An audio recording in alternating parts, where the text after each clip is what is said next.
Between May and July 2021, Ways undertook a pilot project in the southern Melbourne area, delivered in partnership with private risk and safety company Protective Group. Enabled through the generous support of Dr. Fleur Nicholson, we named the pilot the Nicholson Project.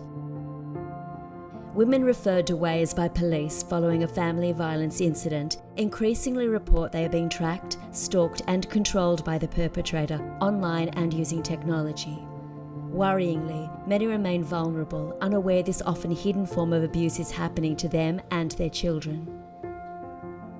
Intervening as early as possible to disrupt a perpetrator from using online means and technology to continue their abuse is not always part of the immediate response provided by services to keep victims safe. While the number of family violence victims receiving an assessment for technology-facilitated abuse slowly increases, this service until now has been required to be delivered face-to-face. The Nicholson Project sought to innovate through both the remote delivery and the timing of an assessment service.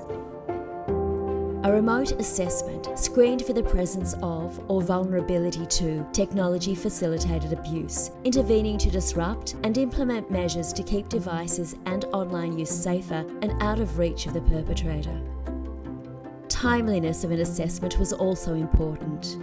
Intervening as early as practicable to disrupt technology abuse and eliminate vulnerabilities in technology use would be a key protective factor for victims, providing them with increased safety and protection from further abuse by the perpetrator, as well as the confidence to manage the safety of their technology use.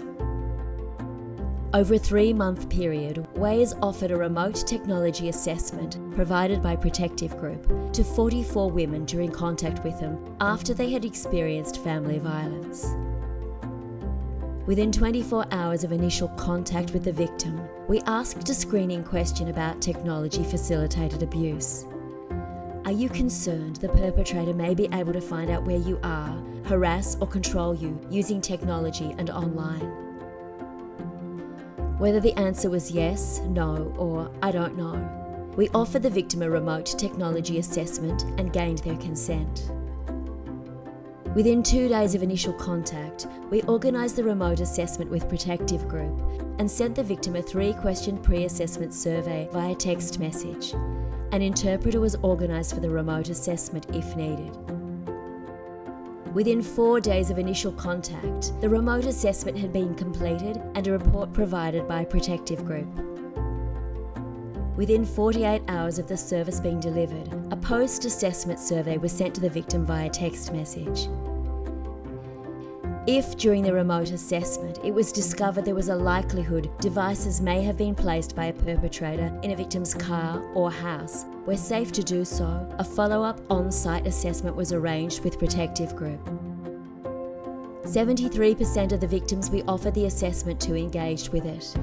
27% did not go through with the assessment as their circumstances changed. 56% of those who received the remote assessment provided feedback. Our simple pre- and post-assessment survey set out to understand whether the remote assessment had any impact on the victim's sense of safety and confidence. The latter included confidence in keeping themselves safe when using technology or online. 28% felt safer, 33% felt the same level of safety, 11% felt less safe. 56% felt more confident. 17% felt the same level of confidence, 6% felt less confidence.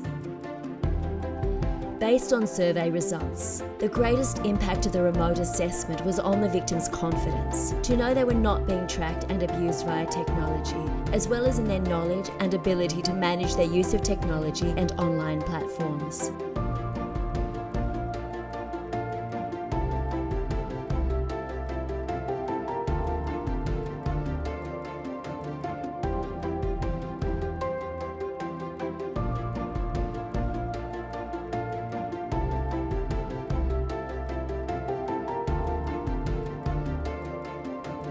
The 4 most significant learnings of the Nicholson Project pilot were: that cultural implications, including language barriers, can create difficulties in facilitating remote tech checks, and that interpreters and information in language are important. Practical implications are also important. Initially, we found that some victims did not have their devices to be checked, fully charged, or any information at hand about the accounts that were being used. On occasions, the sheer number of devices to be checked during the assessment was only discovered at the time of the assessment. Victims who did not believe they were experiencing technology-facilitated abuse were reluctant to participate in the project. Not being aware of this form of abuse did not mean it wasn't necessarily happening. Accompanying children and young people are victims too, and may be used as proxy abusers by the perpetrator. In the very early stages of the pilot, the need to include the devices and, where possible, social media use and settings used by the woman's children became acutely apparent. Disrupting tech abuse and making devices and accounts safer for one family member would not stop perpetrators accessing the devices of their children through account settings and other means. The pilot acknowledged this was a gap, and accompanying children were then also provided with a remote assessment, with the adult victim survivor present. This strengthened the protective factor for all members of the immediate family unit, from the perpetrator using technology to commence or continue abuse. WAYS intends to expand upon the learnings from this pilot project to provide early access to remote digital assessment for more victims impacted by family violence in partnership with Protective Group. The ability to deliver this service remotely in the first instance provides huge potential to scale this up to make this kind of support available to more victims of family violence across Victoria and Australia.